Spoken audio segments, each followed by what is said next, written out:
is rich with historic details, and Barbara's scholarly interest blends with her talent for creative fiction to give us a fuller context for Casanova and his relationship with Caterina. Our review from the Historical Novel Society calls Casanova's Secret Wife a delicious delight, a feast for the senses, and we have an extra one today with our musical guests. Surely one of the most passionate love stories of all time. And Publishers Weekly says it is a page-turning drama of mystery, love, and loss. Barbara Lynn-Davis graduated from Brown University with a degree in art history. She then worked at the Peggy Guggenheim Museum in Venice, and later spent a year there while completing her PhD in Renaissance art at Princeton University. She currently teaches art history and writing at Wellesley College and lives here in Concord with her family. And I know we have some friends in the audience today. Welcome. She is joined today by two special musical guests who will share a beautiful song from the book. Performer, composer, arranger, and scholar Andrew Arceci will perform on viola da gamba, that we heard some strings from. He directs the Collegium Musicum at Wellesley College as well as the Winchendon Musical Festival. Mezzo-soprano Carrie Cheron has performed as a soloist and as an ensemble member of such groups as Boston Baroque, Handel and Haydn Society, and the American Classical Orchestra. She's on the voice faculty of the Berklee College of Music in Boston. Now, these are brief bios of both Barbara and Andrew and Carrie, so there's a lot of talent in the front of this room. Please do help me welcome Barbara Lynn-Davis with Casanova's Secret Wife.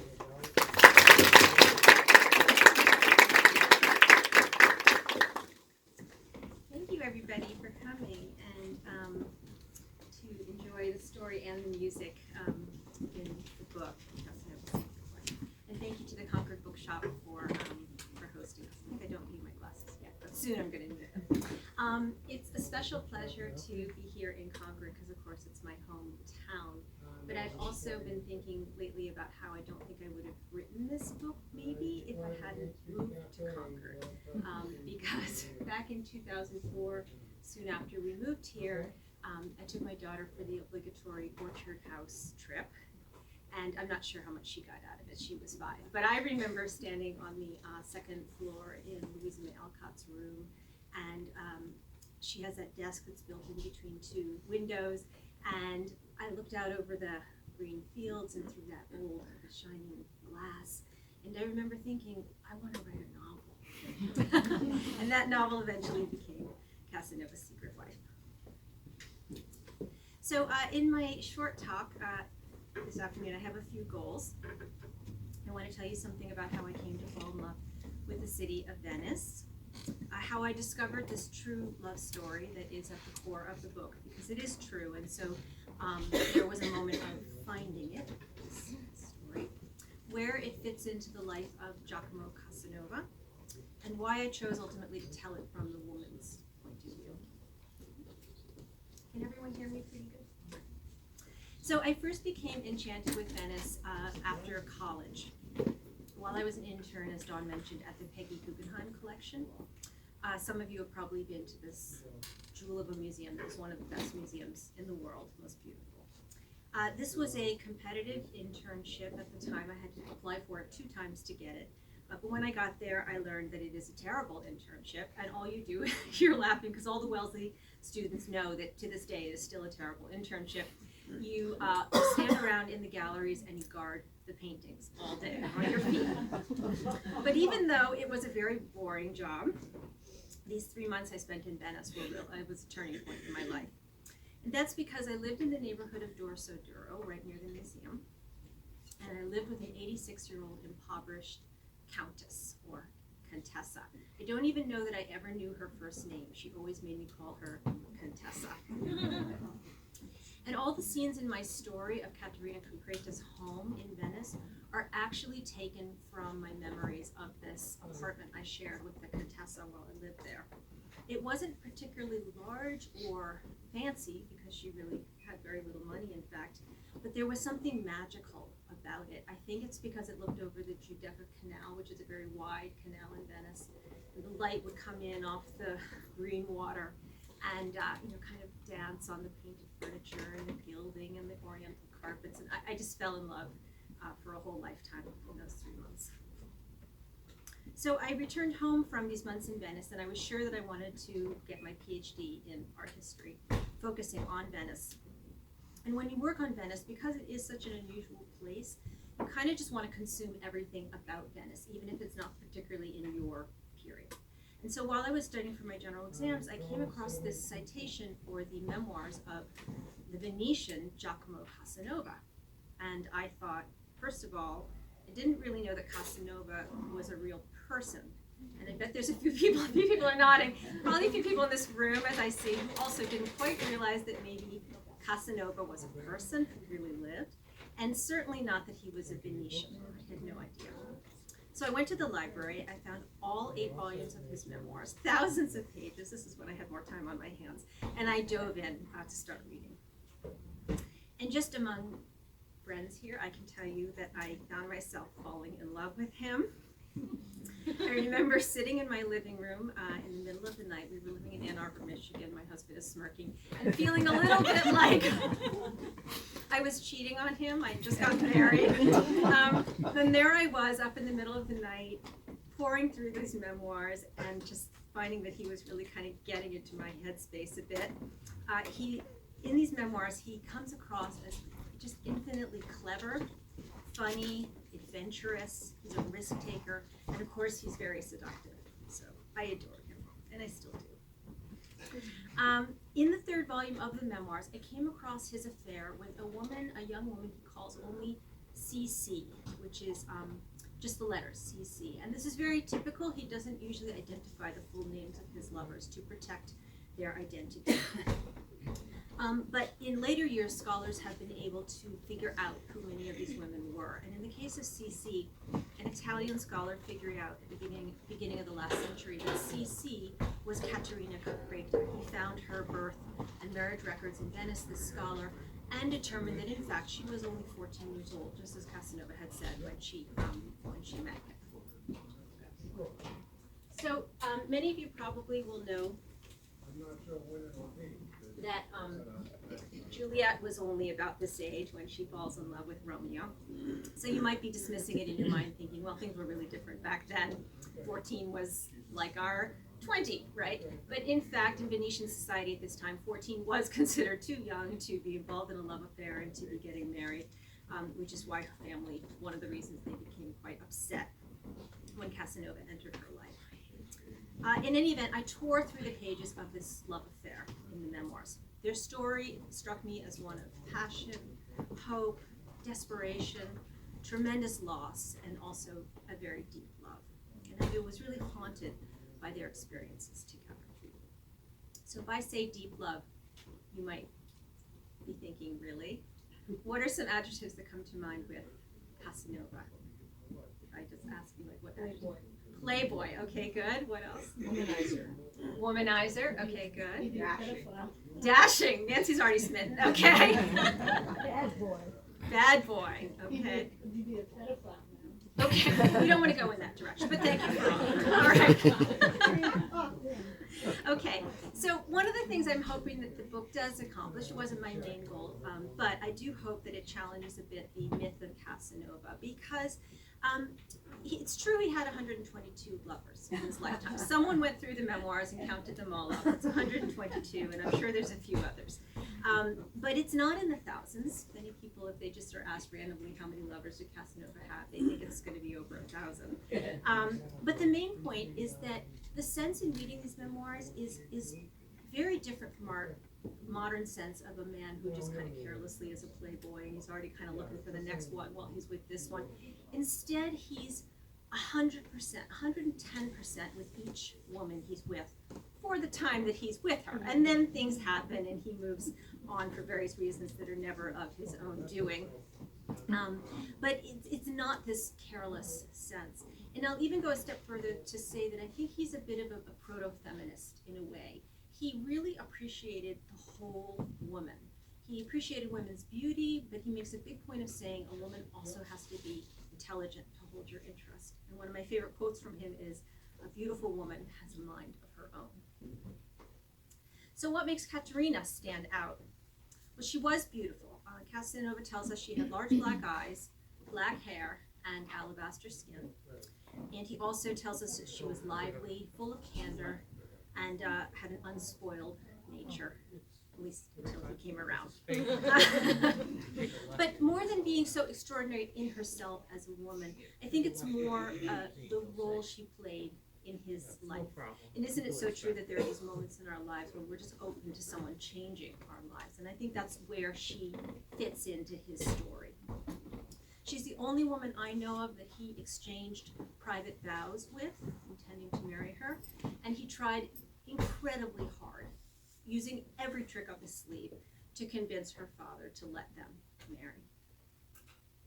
Casanova's challenge was that he was not, in fact, well born. He came from an extremely modest family, and he was very self-conscious about that. His parents were both itinerant actors, and his mother was the daughter of a shoemaker. So he was trying to kind of play in the upper classes, but he really wasn't of the upper classes himself. He was intelligent, he was very well educated, but he never settled into any one profession, just like he never settled into any one woman. He did some writing. He wrote plays, librettos for operas, and he wrote a terrible science fiction novel that even I can't enjoy. He also gambled a lot, as I think Dawn mentioned, and he would, to make money, he would develop these very elaborate schemes to kind of swindle money out of rich people. So, for example, he would tell them that he could communicate with invisible spirits, and these invisible spirits would guide these men to making good decisions in their lives and how to make themselves wealthier or get the woman or whatever they wanted. Maybe these spirits would also give these men immortality. He was promising all these things. And eventually these dabblings in the magic and the occult got him into trouble with the Venetian state. And he was imprisoned, and he escaped from prison, and then he was condemned to exile for 17 years. This happened right after his affair with Caterina ended. So where am I going with this? My point is that Caterina comes into Casanova's life when I believe he's at the crossroads of his life. Had this affair worked out, I think he would have turned into a very different man. I think he probably would have settled into Venice and married her. I think he would have cheated on her all the time, but that wasn't so atypical in this period at all, when people married for politics and economics usually. But instead, he's exiled from Venice. He can't come home, and he's condemned to this life of wandering all throughout Europe. And that's when he settles into a really full-blown libertine lifestyle that we know him for today. But he's not yet that man in my story, and it's important that anyone who approaches the story, I think, understands that. He's not yet notorious. He's young, he's only 28, and he's still very early on in this path that will ultimately make him a legend. So, I've told the story, as I mentioned, from Caterina's point of view, though. And that's because Casanova already tells us the story of Caterina and himself, and he does an amazing job. But he always calls her his angel, and always portrays her as just being perfect and approving of everything that he does, no matter how bad he is. She's always so happy for him, whatever he does. And I started to think as I read this story that there had to be more going on in her heart and her mind as this man is turning her life upside down. And I wanted to tell her part of the story. Not really to undermine Casanova or throw him under the gondola or whatever, but more just so that it's a very rich love story, and I wanted to be able to kind of portray maybe both of their experiences within it. So I'm going to do two readings, and the first one describes the first meeting between Casanova and Caterina. And I hope you'll hear in it the contrast between her phenomenal innocence, not just sexual, but in every way in her life, and that's something that Casanova comments on as well, and this extremely worldly man who enters her world. Our eyes met, and I smiled back gratefully. This is Caterina. I dropped my gaze, then peeked up to study him more. His skin was swarthy, and his black eyes had a fiery light. That's how he's described in documents of the time. He wore a sapphire blue waistcoat with exotic birds sewn all over it, and on his fingers several jeweled rings. I've just come back to Venice after several years abroad, he explained. I was lucky enough to meet your brother, and even luckier now to meet you. I leaned in closer, and my heart started to beat furiously at his nearness. Where did you travel? I asked, moving a bit away and also changing the conversation away from myself. What did I know about the world? I rarely went out, except with my mother, and usually to church. Paris for 2 years, then Dresden, and lastly Vienna. A splendid city, but I was ready to come home. I wondered if he had run out of money, which would explain what he was doing now with my brother, but I left it unsaid. Tell me about Paris, I begged instead. Did you ever see the king? Louis XV? It said he is very handsome. He is, like a god. He makes you believe in the idea of majesty just looking at him. And the queen, a beauty too? Oh no, she's old and very religious. She dresses badly and wears big Polish bonnets. I laughed gaily. His eyes lingered on the curve of my lips. The court ladies are all ugly too, he went on, clearly warming to my laughter. They wear heels a half-foot high to look taller and teeter about with their knees bent like this. He jumped up and did a ridiculous imitation. I squealed. Signor Casanova, Giacomo. Giacomo, if you say such preposterous things, you will stop the sun in its orbit. What? He stopped his funny walking and sat down again. Oh, it's a saying of my mother's. She's from Dalmatia. If you hear a crazy thing, you say it's so crazy it will stop the sun in its orbit. My innocent, do you still believe that the sun orbits the earth? He looked at me with a surprised smile. I was taught the same nonsense. The earth is suspended motionless at the center of the universe. But this idea has been soundly disproved. A book by Niccolò Copernico has turned the cosmos inside out. Here he drew with his long fingers in the air, showing me the earth being moved out of position. The sun now sits at the center of all things. I was embarrassed by my ignorance. In just a few minutes, he had altered my view of the heavens and set the whole world spinning.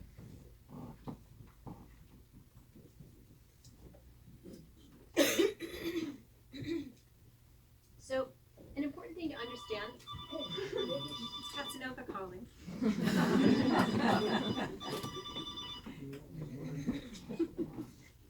An important thing to understand about Casanova's memoirs that I've spoken so lovingly about is that he started writing them later in his life, when he was already 64 years old. They are not a diary that he kept as things were actually ongoing.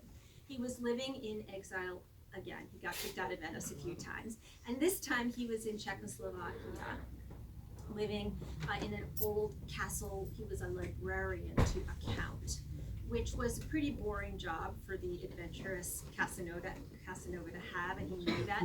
But by now he's an old man, and he knew that he needed the security of a roof over his head and 3 warm meals a day. So he kept the job.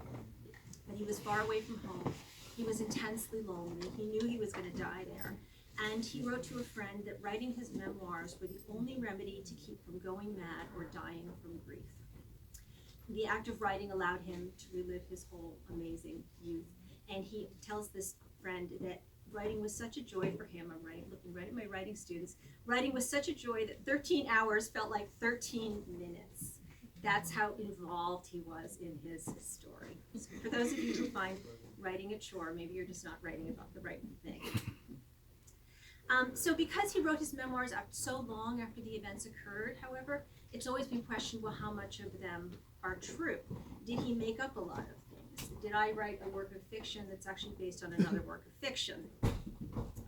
But many of the events in the memoirs have been corroborated by scholars. For example, as I mentioned, that Caterina's birth record was found, and she was, in fact, the age that he said. But you have to wonder whether alone in this castle in Czechoslovakia, maybe he was kind of dreaming up a few things. And in my case, he tells us that Caterina has a lesbian affair with Marina Morosini, who was her main rival at the convent where she eventually gets banished. All the men, when I get to this point in the talk, always sort of sit up in their chairs. But so I had to decide, well, did this really happen? Or was this him kind of having some sort of sexual fantasy in Czechoslovakia? I had to decide what to do about that. I'm not going to tell you what I decided. You have to read the book to find out what I decided about the lesbian affair. But I am going to read this very short scene that describes an early meeting between Caterina and Marina, where I tried to kind of build in this tension that develops between them. This Katerina again talking.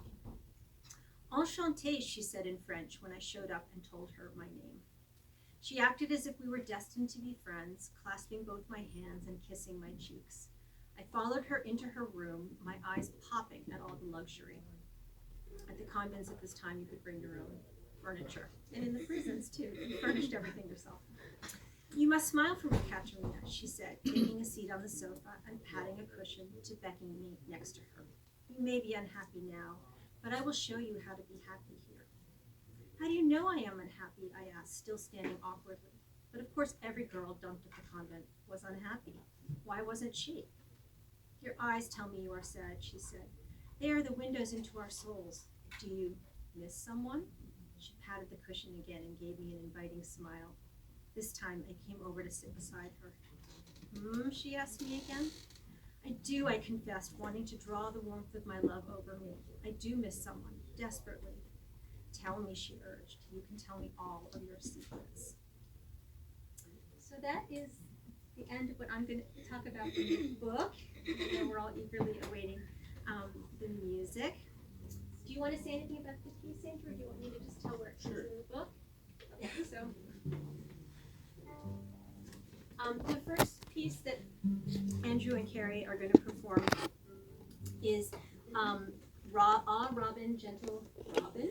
It's by William Cornish. And it occurs in a scene at the convent when the nuns and the young boarders actually assembled, kind of like you guys, have come into church for services. It's a cold winter morning, and the priest is late, and one of the young boarders, who I've made fictionally a hunchback girl, begins to sing this song. And it is true that many girls who had physical deformities were sent to convents because their families were worried that they would not be able to marry. Similarly, if you were ugly or your family didn't have enough money, you might end up at the convent. It had nothing to do with the spiritual implications. You can imagine many of them were quite unhappy to be there. This song was a bit of a stretch because it's in English and my book is about Italy, but I fell in love with its sound when I heard it at a concert, actually with Kate in Carlisle a few years ago. And I figured I could stretch it a little bit because Venice was the hub of a great trading empire, and so the idea that a beautiful song in another language might come into the country and be sung by people, even if they didn't understand the words, felt credible to me. Just that quickly, there was quite a lot of overlap between musicians and texts, etc., from Italy and England, so that adds to I've been a little guilty about this point, but that's a big thing.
occhi belli, occhi miei cari, vivi raggi del cielo sereni e chiari, voi che tanto bramate di vedermi languire, di vedermi morire, occhi belli che adoro, mirate che amoro, mirate che amoro.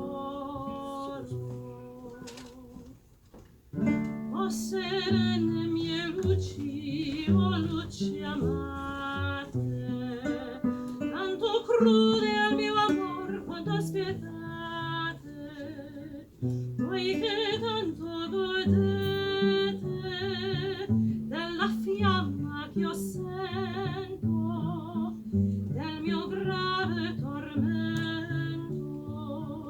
temiratemi un poco e gioite al mio fuoco, gioite al mio fuoco. Well, yeah, I do have the homicide for you.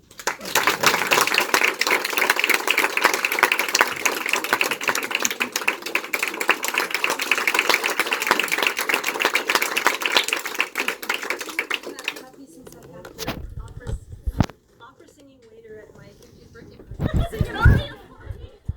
If there's time, I could say a quick word about the instrument. As you said, this is a viola da gamba. If you can see, gamba means leg in Italian, so I hold the instrument between my legs. There's no end pin if you're familiar with cello or bass. But this instrument, bass viol, is part of a family. So the viols, there's a treble viol, much smaller than this, a tenor viol, bass viol, and they are all played either on the legs or between the legs. And since we're talking about Casanova, I should mention that there were numerous references to an instrument being played between the legs. You can use your imagination. Both women and men, but it was mostly used, excuse me, at the courts, churches. It's a very delicate instrument. It uses gut strings. And it's essentially a bowed guitar. It's tuned the same way as a lute. So I used a bow for the first work, and as you saw and heard, I plucked the second just to give some variety. But this instrument was bowed as well as plucked in a number of settings. But it has frets. They're also made of gut. And you can see, if you're familiar with a modern violin, viola, cello, double bass, this instrument has C holes. It's a flat back. It doesn't project the same way that a modern instrument would. These instruments were used in very intimate settings, often with voices, with other viols, lutes. So that's a very short history about the instrument. Why do you have the, whatever I said? Oh, that's just a rag. Oh. Try to change the tune. No, it's just a rag.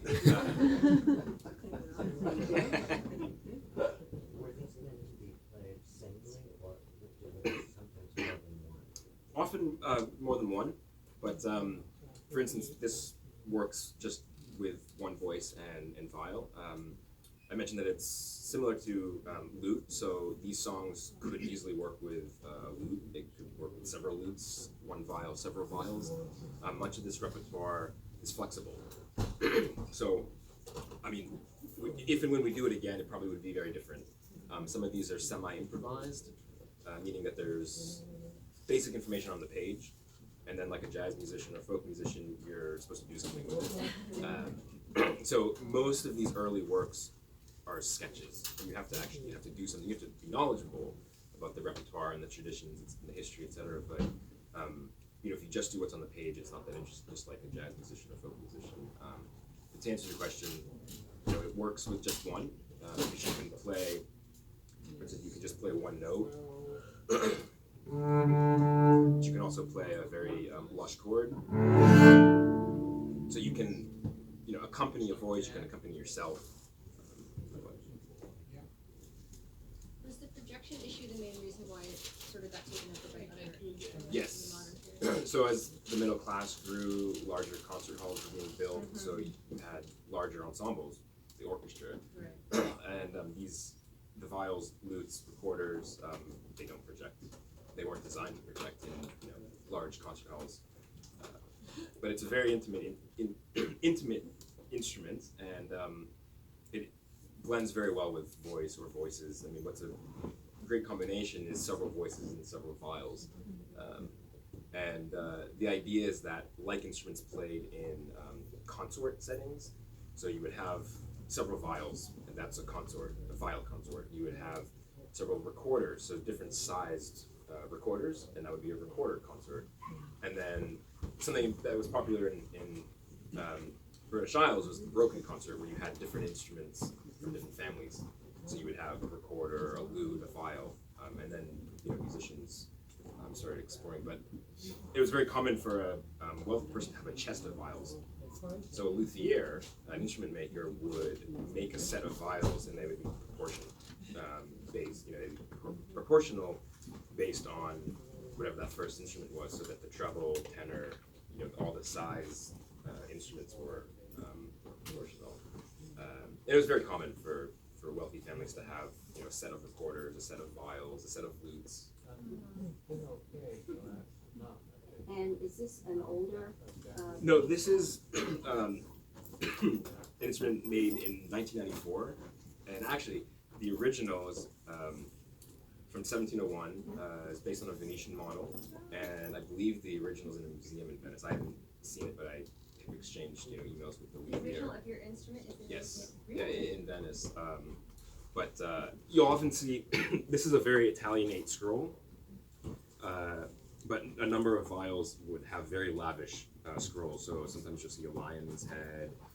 Often a woman will sometimes be designed, but they were often very ornate instruments. This is less ornate, and for whatever reason, this used a very Italianate scroll, which resembles like a violin, viola, cello scroll. So this was early 18th century is when the violin family started pushing forward, because there was quite a lot of overlap between violin, viola, cello, and bass instruments with the viol instruments. But they were separate instruments, so you would have the instrument played on the arm, so violin, viola, and the larger sizes, but then you would have the viols. And there was overlap at this time. When did you begin playing it? Did you play it as a child, for example? No, so this is actually the precursor to the modern bass. So I'm a bassist, and then in college I became interested in the history of the double bass. That led to a transition instrument called the violone, which just means large viola. The word viola just means a string instrument, and it was used in that time to refer to any string instrument. So you would play a viola. Now we think of viola as an instrument itself, but so there were many violoni, 3, 4, 5, and 6 string violoni that were used throughout Europe, and I became interested in those instruments because so much of this repertoire doesn't translate to like the cello or the double bass, and much of it is transcribed, but it just doesn't work on cello or bass. And so those interests fused with art history led me to this instrument, viola da gamba. Are there any other questions before we break for cookies and a little drink? Yes. One question for you, how you decided on these two pieces of music, particularly since you said you had never heard the second one performed live. Well, the first one, it was this concert I went to in May where I just fell in love with that song. I don't actually remember the second one where I discovered it. I think it might have just been a YouTube hole that I went down to. If you like this song, you might like this one. And there's The text is beautiful. yeah.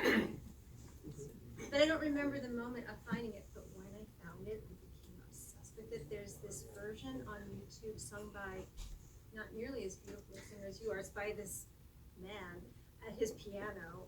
And there's something in the way he sings it, though. It's like he's yearning. It's just, oh my God, I've listened to it so many times. And it's on my website, in fact. And in fact, I communicated with him by YouTube. It's like, hello, I'm obsessed with your version. Which has like 12 views, all of which are me.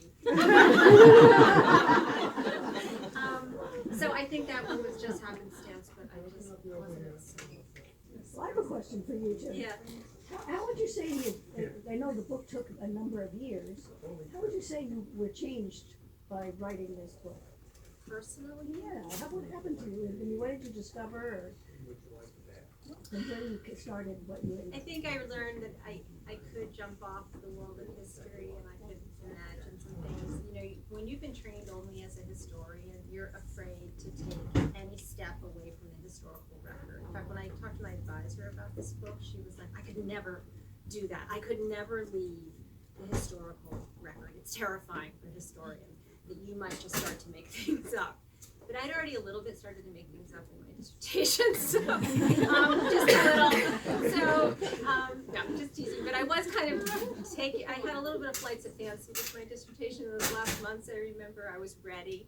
And so I think writing the book, I realized it's okay to just, so the facts, the trail runs cold, and then you just pick it up from there, and you can go further with it, and it's fun, and it's okay, and you can break those rules, and you don't even need to add a footnote. So.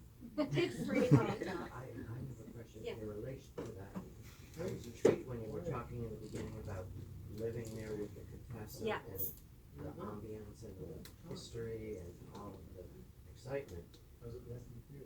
How much of that, how much of the writing came when you were you physically in Venice when you were writing this? And your next book on this, I think it takes place in Rome. Right. Were you in Rome, and does the physical, being there physically, have a strong influence on your writing, or do you write wherever? So I love that question, and I've thought about it so many times. I have not been back to Venice since 2001. I was actually thinking about that this morning, which means I wrote the whole book from my head. But I know Venice so well that I can just walk it in my head, and I can smell things and see things and remember things, kind of like Casanova, just reliving it. Rome I know less well, so I did a whole research trip there, and I really took tons of notes and it's more challenging for me, and I get stuck more. Like, how would you move from that part of the city to the other part? Whereas Venice, I just know every part of it. I went back for my dissertation, lived there a whole year, so I know the city well. I was thinking this morning, I'm not sure I want to go back. Now it's all in my head, this dreamscape, and I don't know if I want to break this down. So, little willful ignorance there. Yeah. What's next? For writing, I mean. Write a better book, so I guess eventually I'll get back to that. I did a lot of personal writing over the summer, and I really love doing that too. I think a writer needs to go, kind of again to invoke Casanova, you need to go where your energies and your heart are. So over the summer, I just felt there were some personal things I wanted to write about, personal things I wanted to recall. I just followed that trail, and so I got a little behind. It was a beautiful experience. I'm glad I did it.